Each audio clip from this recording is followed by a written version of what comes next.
The David Pakman Show at davidpakman.com.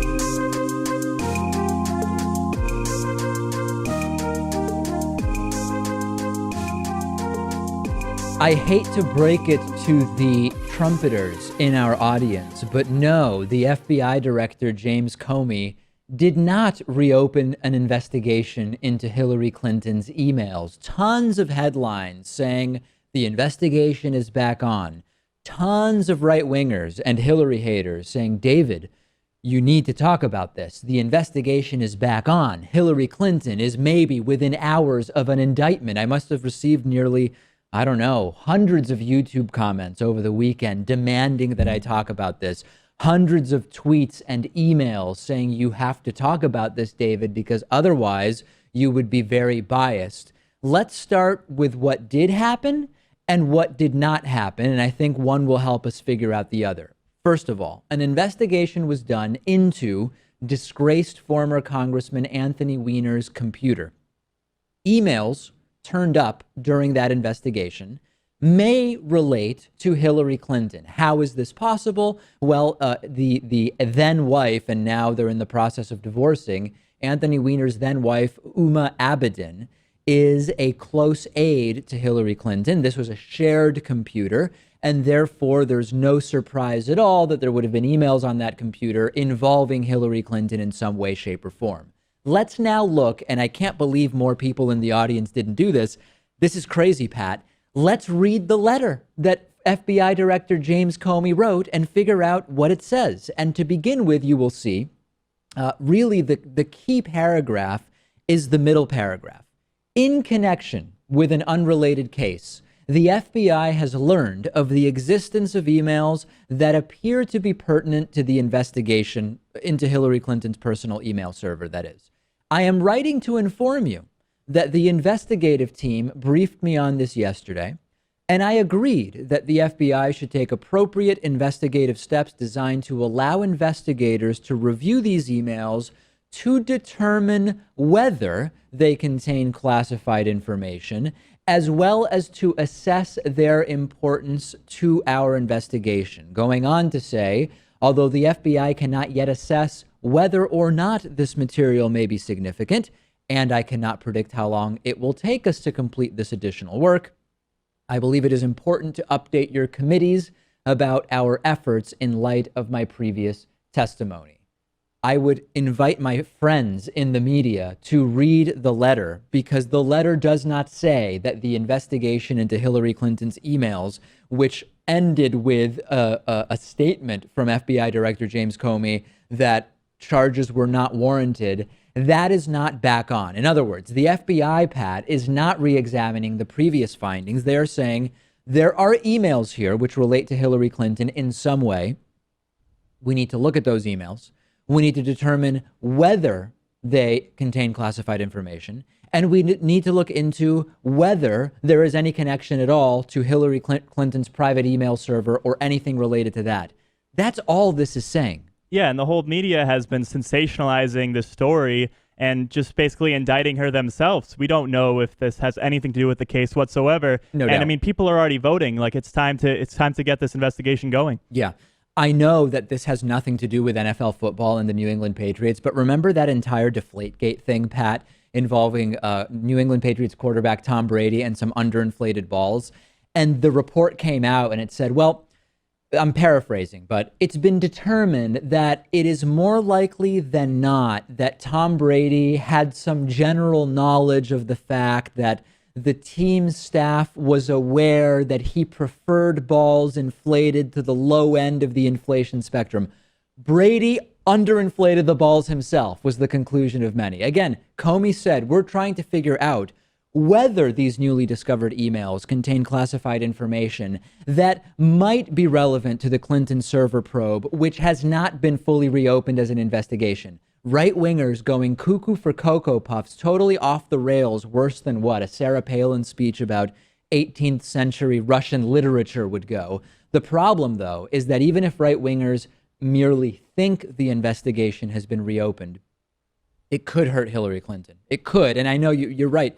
Early voting has begun, but it could hurt Hillary Clinton. And that's why the motivation of this is being discussed. And we've heard justice officials say, the FBI doesn't really comment on ongoing investigations. Former Bush Attorney General Alberto Gonzales was on CNN this morning, and he said, I don't get it. This is a Republican we're talking about. I don't get it because the policy is not to comment on ongoing investigations, and we're not going to know anything by November 8th. That's the truth.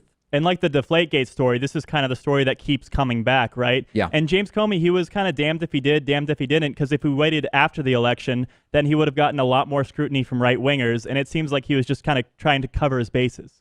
This actually goes back to something that other justice officials, legal experts have been saying, which is the original press conference that Comey gave actually was the mistake, because the FBI does investigations all the time.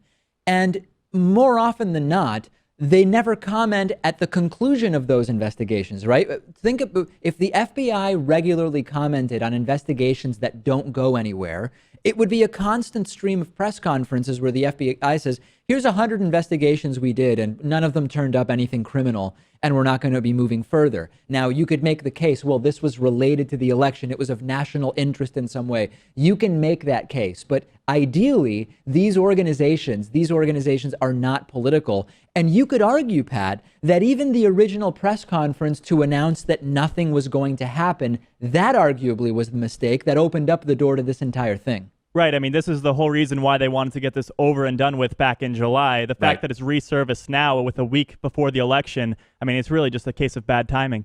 Speaking of bad timing, I want to talk to you about the conspiracy trial that was going against Ammon Bundy and his 6 co-defendants from this armed militia.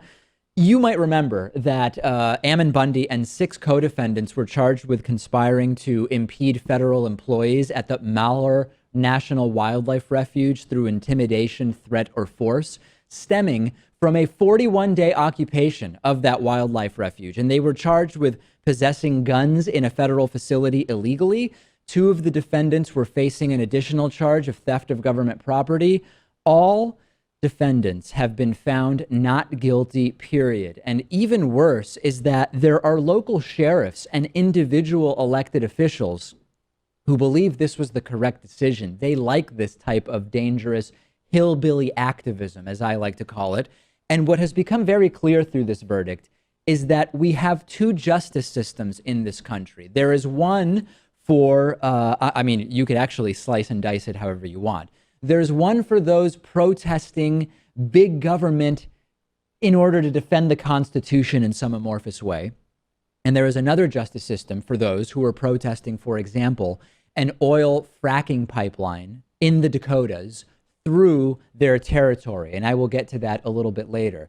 And you could also make a racial argument, right? Which is, wait a second, David. You've got these 6 or 7 armed white defendants occupying federal land illegally with firearms. And not only are they not taken out or subdued by federal authorities, they eventually are taken to court and found not guilty.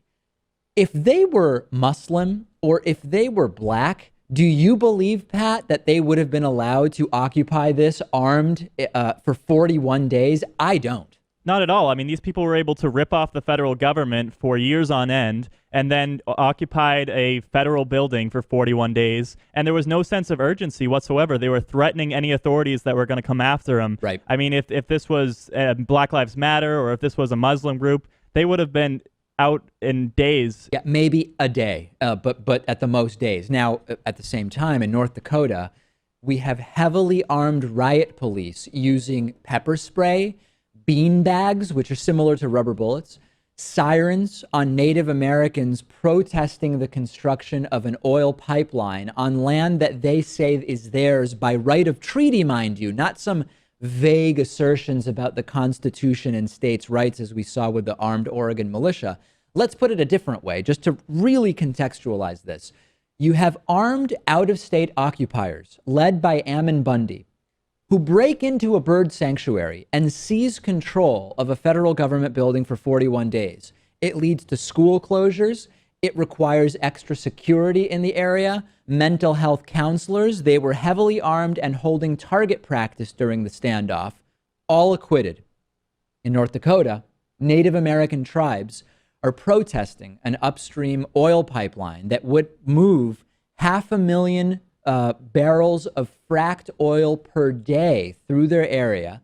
They've been protesting by camping out, mostly peaceful. There have been some occasional clashes with security. Security comes in. They were filmed using dogs and pepper spray on protesters.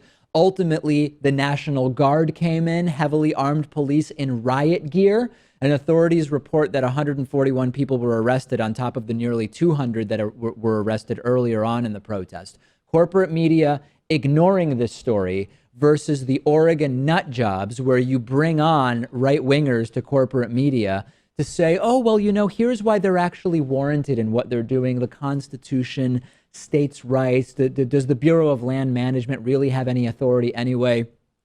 America, where justice is made up and the right thing doesn't really matter, but it makes a sort of sick sense if you think about it, doesn't it? Because the Dakota protests are over an oil pipeline.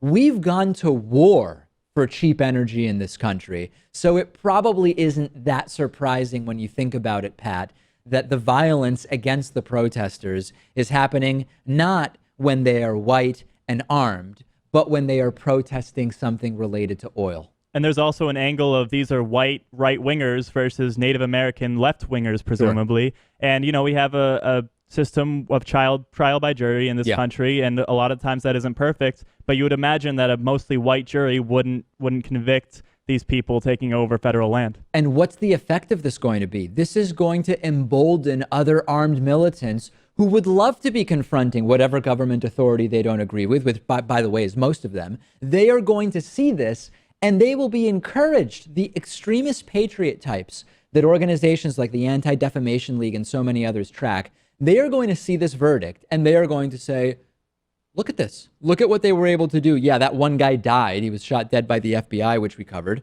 But by and large, everybody who was charged was acquitted. This is now legitimizing and encouraging people to take more of these actions. It is incredibly dangerous. We're going to continue covering it. But if you've ever seen a more blatant exposition of the two justice systems that we have in this country, and it applies in many ways, the rich and the not rich. It goes along racial lines. It can go along what your impetus for protesting is. There's so many ways in which we have two justice systems in this country. It has not been more clear than this for many, many years. The David Pakman Show at davidpakman.com.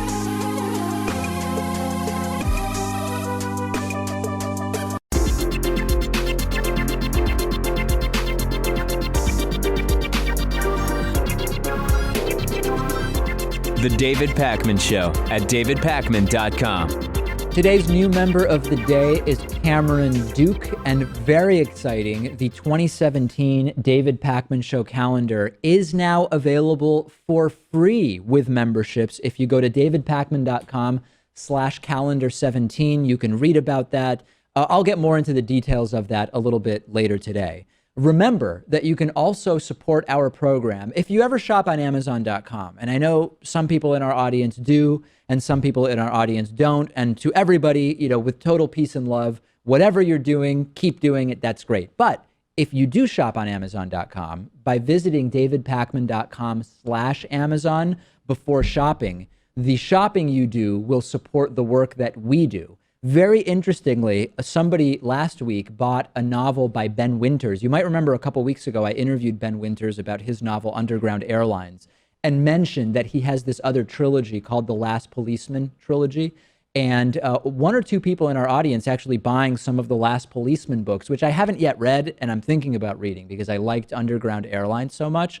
So let me know once you read it if you like it. And also a very good purchase made by somebody who bought a Breville Smart Grinder Pro coffee bean grinder. If you've seen my making espresso videos that we have on YouTube, you may have noticed that I use a Breville espresso machine, and I think they're absolutely fantastic. It's an Australian company, actually, that a friend of mine told me about. And whoever bought the Breville coffee grinder, congratulations, you made a smart buying decision. Remember, davidpakman.com/Amazon. Stop there before shopping on Amazon, and then the work you do, the shopping you do, will support the work that we do.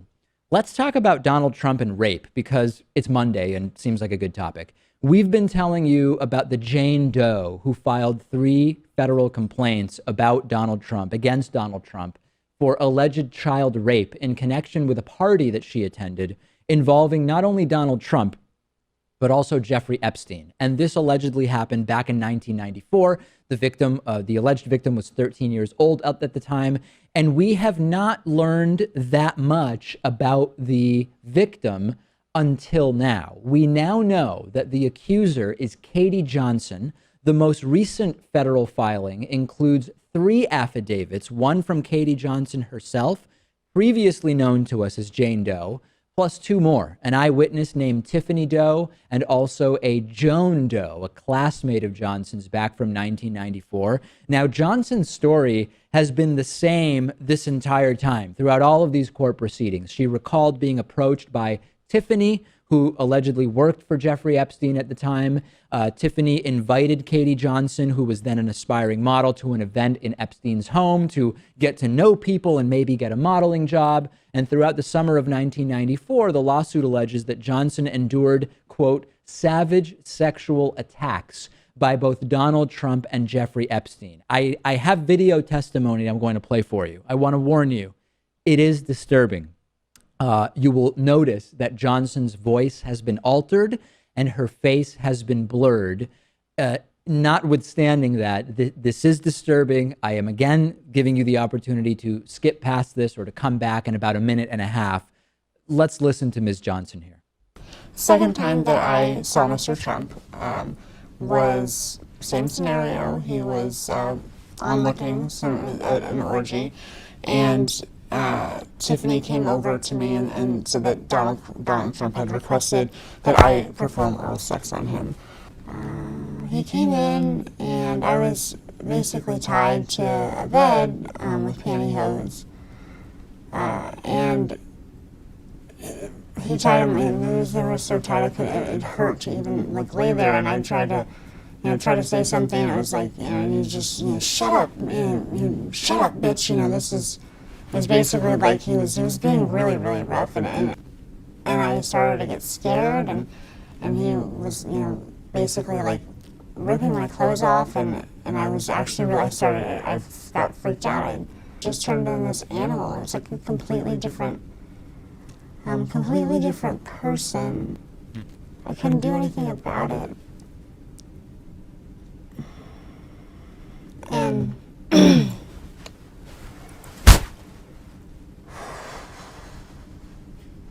He ripped off all my clothes, and he started to basically have sex with me, and I was screaming because I'd never had sex before. It was my first time. Yeah. Appalling and dreadful. Now, of course, Donald Trump has denied Johnson's claim since April.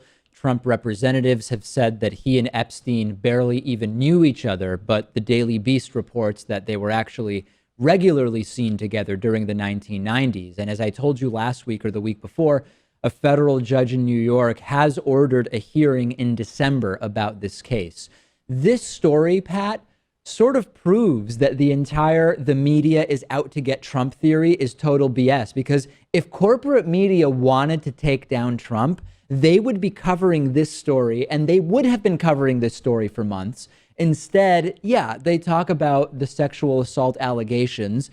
This is very disturbing video that is now out there, and it's not getting corporate media coverage. Clearly, media doesn't have it that much out for Trump, because they'd be talking about this if they did. And maybe they're not covering it because it seems unlikely, but when you combine all of the sexual assault allegations, the fact that in court proceedings, one of his ex-wives testified that, yes, indeed, Trump did rape her, and that he would walk around dressing rooms of Miss Teen USA's girls as young as 15 years old. You put that all together, this isn't far-fetched at all. It's all the same story. I mean, all of the different pieces that we've heard all tell the exact same story. And if Donald Trump wins on November 8th, on December 16th, the president-elect will be the accused in a child rape trial. Think about that for a second. Let's talk about Donald Trump's rigged election claims. He's been claiming for a while now that the election is rigged, that if indeed Hillary Clinton defeats him on November 8th, next Tuesday, it will be only because the election was rigged. Now, unfortunately for Trump, the ways in which the election is sort of rigged are not ways that are favorable to Hillary Clinton. This includes Republican gerrymandering of congressional districts after the 2010 census. This includes the Republican effort to reduce early voting hours and make it more difficult to get the required IDs to vote in historically lower income and or non-white and or Democratic areas. In-person voter fraud, that the kind Trump is talking about, millions of dead people voting twice, etc., it's really, really rare. However, we now know of at least one instance of this elusive in-person voter fraud, and it happens to have been perpetrated by a Donald Trump supporter voting twice because, as she put it, the election is rigged against Trump, so she wanted to vote twice for Trump. I'm talking about 55-year-old Terri Rote, who was arrested on first-degree election misconduct charges after trying to vote for Trump at two separate polling stations in Des Moines, Iowa, late last week. She's a registered Republican. She went up to the Polk County election office to submit an early ballot, and shortly thereafter, she went to a county satellite voting location with a second ballot, and that's illegal. That is called voter fraud. She was booked on a Class D felony. It could land her in jail for up to 5 years if convicted. I would be shocked if that actually happens.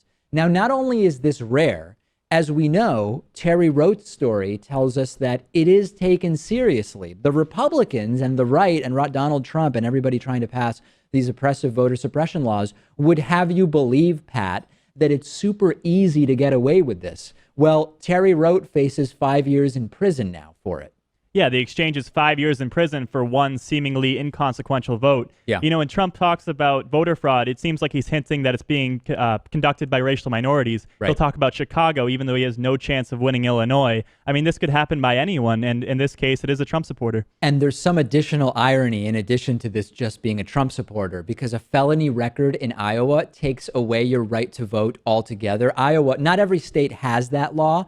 Iowa is known for being notoriously, hard on felons with regard to voting law. These people do need to be thrown in jail. I mean, it's funny and all, but you have to throw the book at people who do this. It's really, really rare. But when it happens, we have a system, we have a legal system in place. And I want to add to this that Trump has been talking about, in addition to talking about a rigged election, Trump has been talking about how he wants people to sign up to be sort of election monitors. And next, probably tomorrow or the next day, we're going to talk about how to be prepared for potential voter intimidation, because Trump is lining up this really harebrained and just magnificently dreadful crew of people, deplorable in many cases, that are going to be at polling places aggressively intimidating would-be voters. We're going to tell you what your rights are. We're going to tell you what these monitors are allowed to do and not allowed to do. But very importantly, we're going to tell you, number one, how to identify whether this is an actual official election monitor. And number two, and this is maybe the most important thing, what to do if you show up and there is someone intimidating voters outside, or hopefully not, but even inside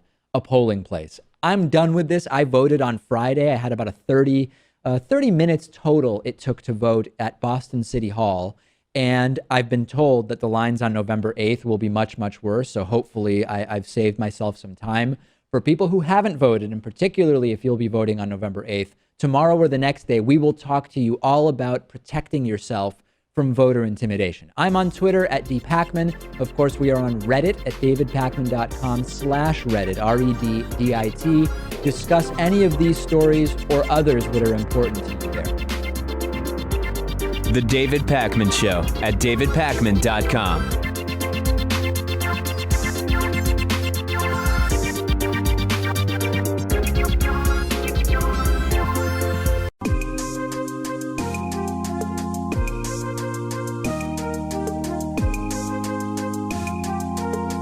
Welcome back to the David Pakman Show. I'm joined today by Steve Horwitz, who is the Charles A. Dana Professor of Economics at St. Lawrence University and currently a visiting scholar at the Hohn H. Schnatter Institute for Entrepreneurship and Free Enterprise at Ball State University. It's so great to talk to you. You have this fascinating article about how trickle-down economics isn't a thing. And when I read the title alone, I thought, oh, that's fantastic. Steve thinks that the concept of trickle-down economics is bogus. But then upon reading more about your views, it turns out that what you really mean is that there are no serious economists who use the term and say that there is such a thing as trickling down. And I want to open it up to you to sort of make that case. But the way I'm approaching it is, isn't this sort of semantics? We're talking about supply side economics. You're just saying that name is not something economists use. Well, I think I'm saying two things. I think that's one thing, right? That professional economists don't use that phrase. That phrase is one of those classic ones that's invented by the critics of a position to describe it. But the second thing I'm saying is that the idea that seems to be in the critics' mind of trickle-down economics, the idea that somehow if we give things to the rich in particular, we cut their taxes or we favor them with subsidies or something like that, that somehow making the rich richer or letting the rich be rich will, quote, trickle down and improve the lives of the poor. I think that's not true either. No, in other words, no economist, I shouldn't say no, there's almost no economists who believe that. There's almost you can find an economist who believes almost anything, but very few economists believe that. That's not what I think. No one thinks that's how the economy grows, is by sort of giving things to rich people and somehow they magically make their way down to everybody else. Well, no, but it's not usually claimed as magic, right? I mean, the way that a supply sider might talk through the logic is, okay, if you reduce taxes on the very rich, they now have more money. And since they run the businesses, they'll now be encouraged because they'll have more money to put more money into their business. And that means in part hiring people, presumably people in the lower middle or lower middle classes. And that's going to create jobs. It's going to circulate more money into the economy. Isn't that sort of the idea? It might be, but there's so many fallacies wrapped up in that story that it's hard to know where to begin. Okay, so I do think, first of all, I don't see any serious economists arguing that we want to just give tax breaks to the very rich, right? Most people, supply-siders even, would say we want to cut taxes across the board. That was the Kemp-Roth cuts in the Reagan era.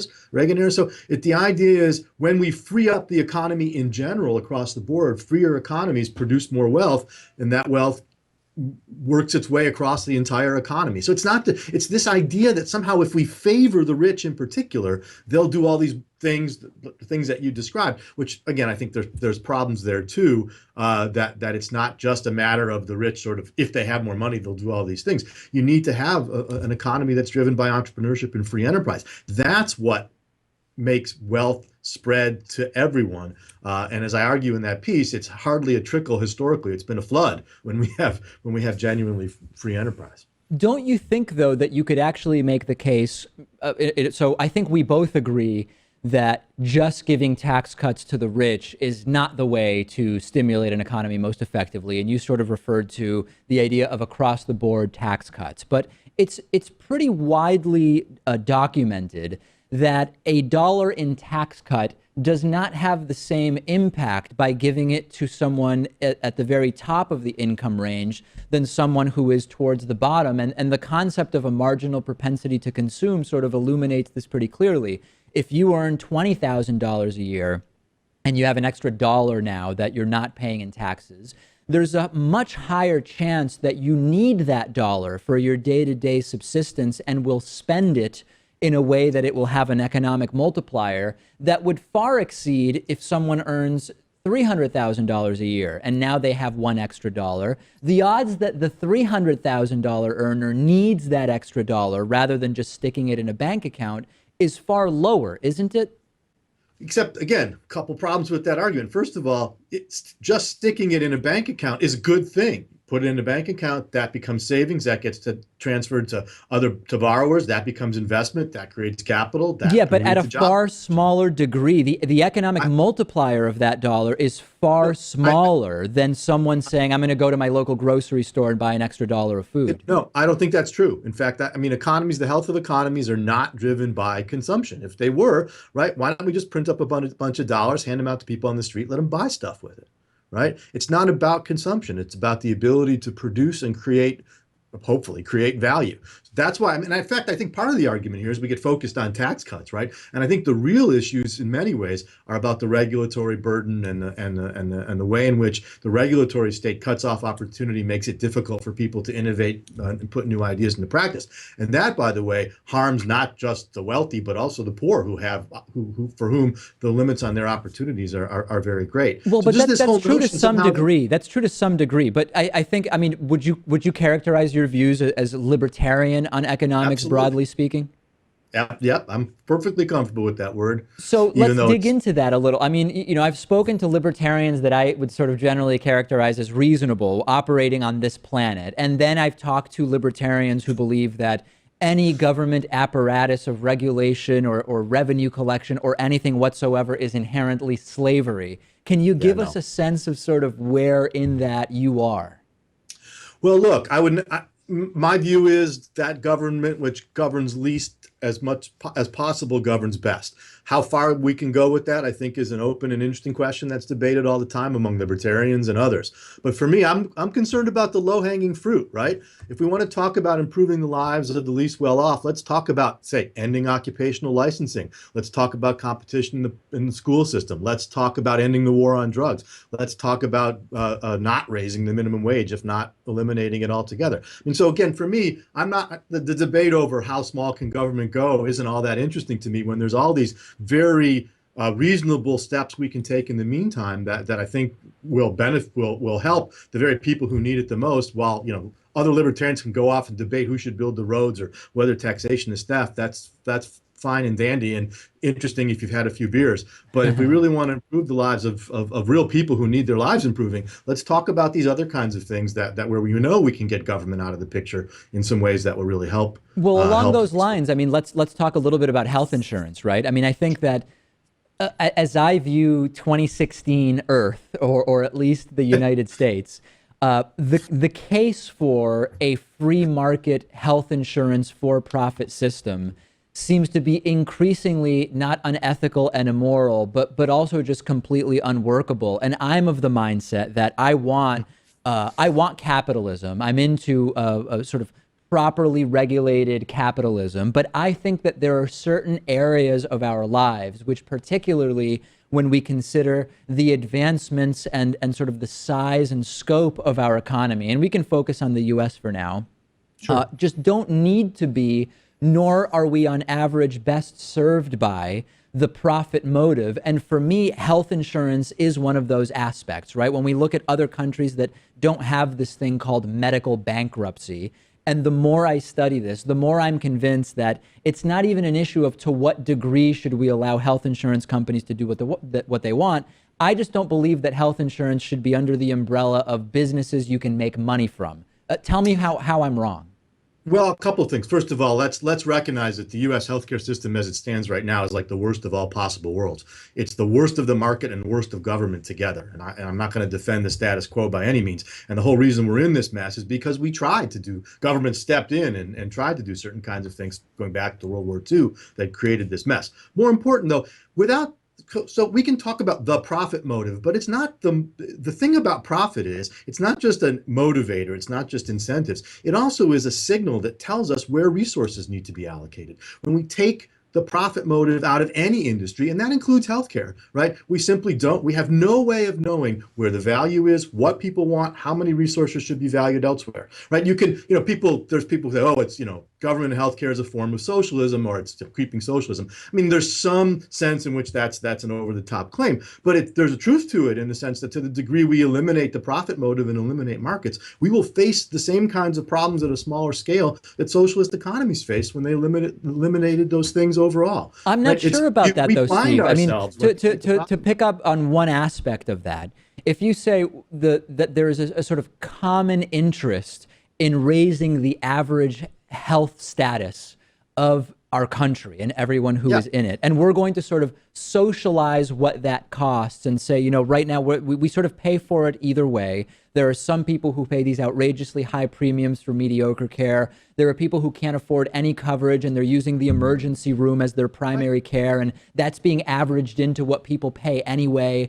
What if we said, hey, listen, we want a healthy 340 million people so that they can go out there and be the best teachers they can be and build the best businesses that they can and be as productive as possible at work. And we're going to say, let's look at what this would cost in total and make sure that nobody goes without. Why is that bad? Why would it be bad to have that approach? It sounds great. It just can't work, right? I mean, I'm all in favor of the goal of making people healthier. Look, let me give you an analogy. Yeah. Suppose we said we want 340 million well-fed, people who eat nutritious food all the time. Therefore, we should turn the whole operation over to government and take the profit motive out of the food industry. Well, guess what? We've tried that around the world. It leads to famine and disaster. Okay. Well, so you may be right about that. You may be right that there are examples where it hasn't worked. But I think that the example you're pointing to, which is, hey, what if we just decided nobody's going to go hungry anymore? If you actually look at the total number of calories that are produced and the total number of calories that are necessary for everybody to be well fed, we have fundamentally a distribution issue with regard to hunger. We already produce more than enough food for nobody to be hungry. And I think that whether it's government or private industry, there's no will to fix that, but it's quite fixable. But you're falling for the same sort of synoptic, what Hayek called fatal conceit here, right? To sort of say, oh, well, there's a problem. We know how to fix it from the top down. If we just pull these levers and push these buttons and move things around, we'll do it. It's more complicated than that. And I think when we look at you can say it's a distribution problem. We have a screwed up food system to some degree too, with artificial subsidies for everything from sugar to crops to all these sorts of things, right? But what we know over the long run is that markets have made it possible to feed most, not all, and not all as well as we'd like, 7 billion people on the planet in a way that 200 years ago with 1 billion, a much higher percentage of those folks were malnourished. We know markets do this, and we know where we've eliminated markets, they don't work. What I'd like to see with healthcare is more, not the status quo we have in the US, which is a mess, and that's why we see the problems you've identified. But if we can generate more market competition, real market competition in that process, I think that we can actually produce better outcomes than we have. Can we ensure all 340 million Americans the same level of health as the best people do? No, but that's just because resources are scarce, right? It's wishful thinking to think that, but we can do a lot better than we are. I think that, and we don't really have time to get into this now because I have one other thing I want to touch base on, but sure. I think one of the most distracting notions that currently is involved in these issues of sort of economics that we're talking about, whose responsibility, profit motive or not, is a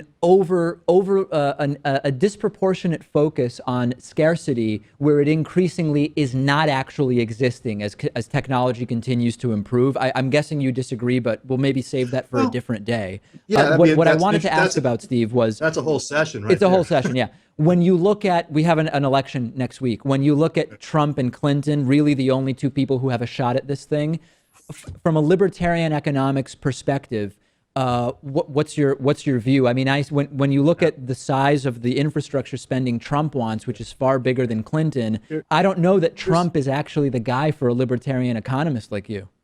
I was asked this question at a talk I gave earlier this week to give them a letter grade if they were in my class.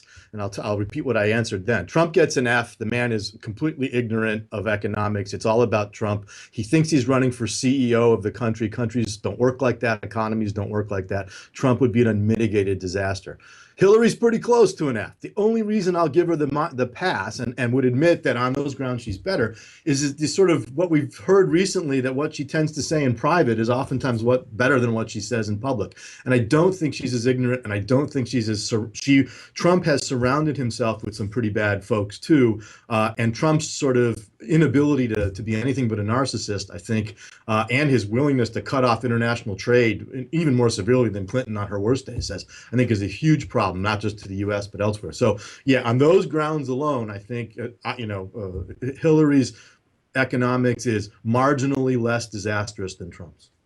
All right. Steve Horwitz, Charles A. Dana, professor of economics at St. Lawrence University, visiting scholar at the John H. Schnatter Institute for Entrepreneurship and Free Enterprise at Ball State University.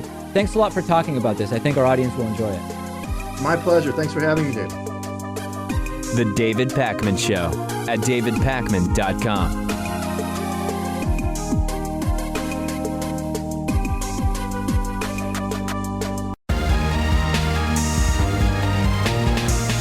The David Pakman Show at davidpakman.com.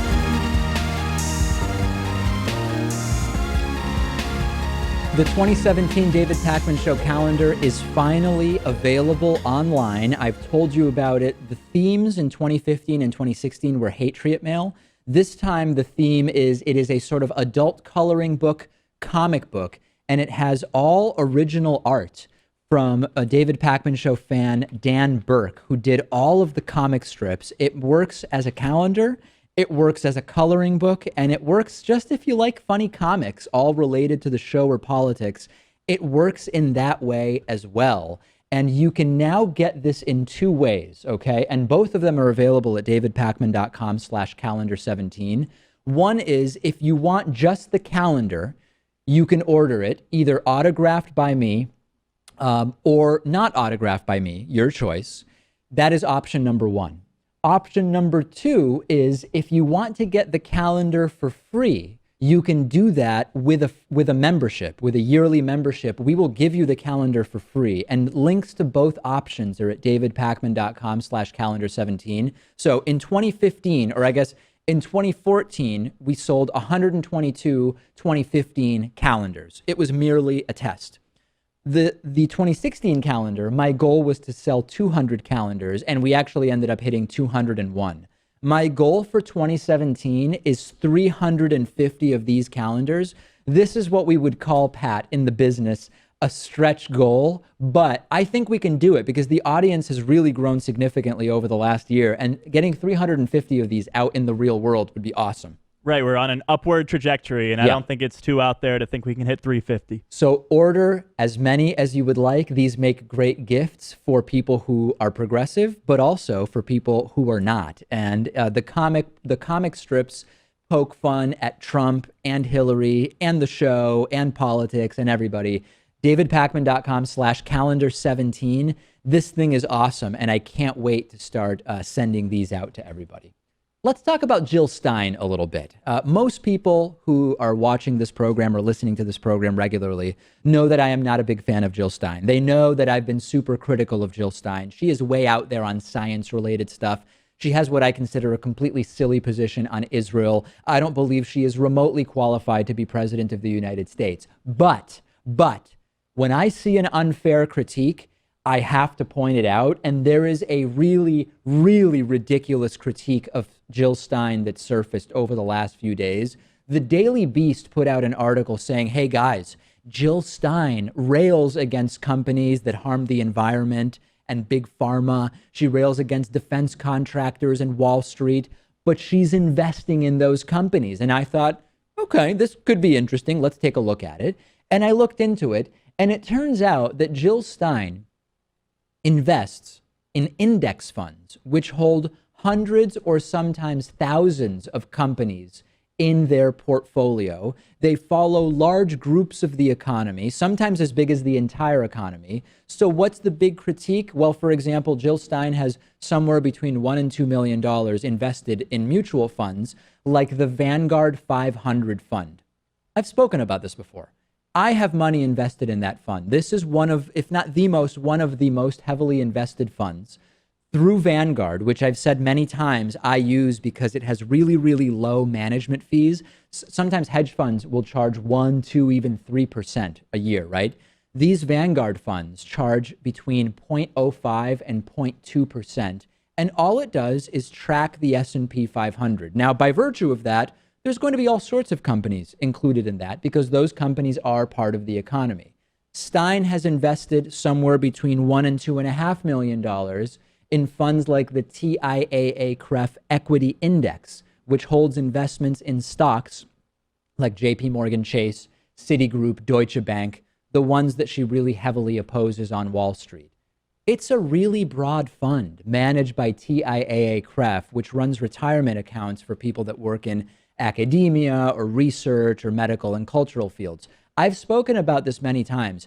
I don't think that investing in individual stocks is particularly wise over the long term. Very few people will actually do better than the market averages. And over the very long term, there are very few hedge fund managers and expensive money managers that will actually beat the market averages. The most prudent way to invest is in the broadest base of stocks possible over the longest possible period of time at the lowest possible cost. And that Vanguard 500 fund, they also have one that is called the Total Stock Market Index Fund, which basically invests in the entire United States stock market, all stocks.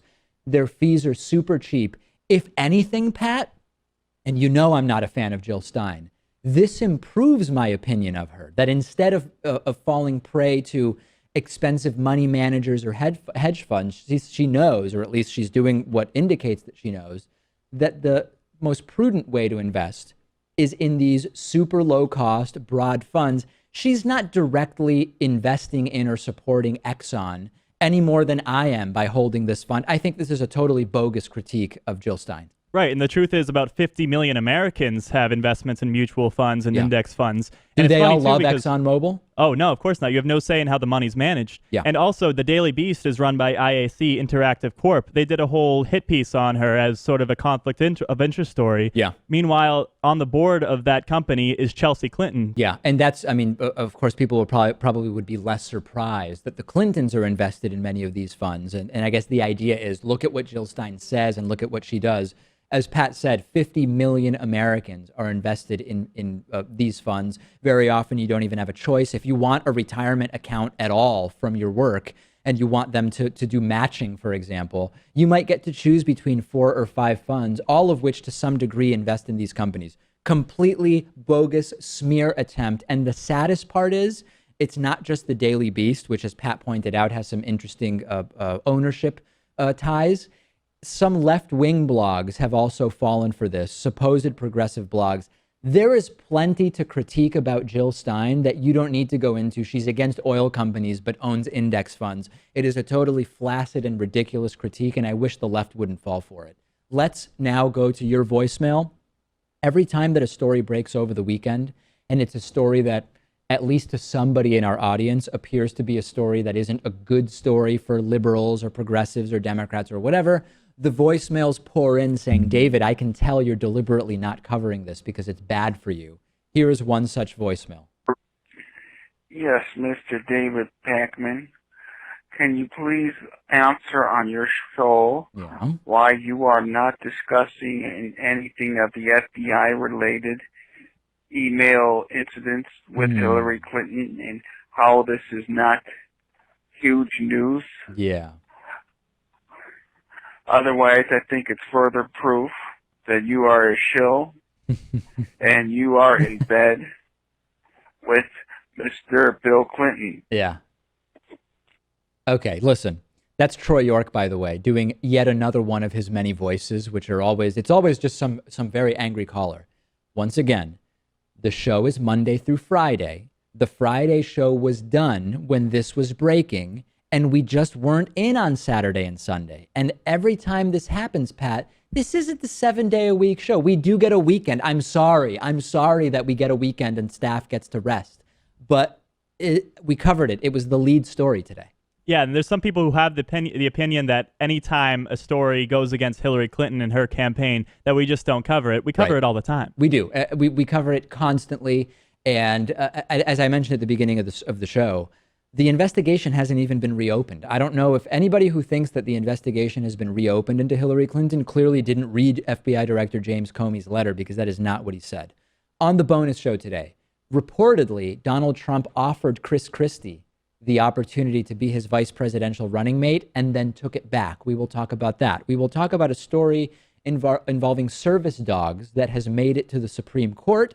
And we will also talk about, and news is going crazy about this. I read this might be on the front page of the Drudge Report. The David Pakman Show 2017 calendar is now available, and you can get it at davidpakman.com/calendar17. Check it out. Get the calendar. It's extraordinary. This I can tell you. Win or lose, Hillary Clinton or Donald Trump, this is going to be a calendar that will be relevant and entertaining with the comic strips that it includes through the entire year of 2017. DavidPakman.com/calendar17. And of course, if you just want to sign up for membership and get access to the bonus show, that can be done at DavidPakman.com/membership.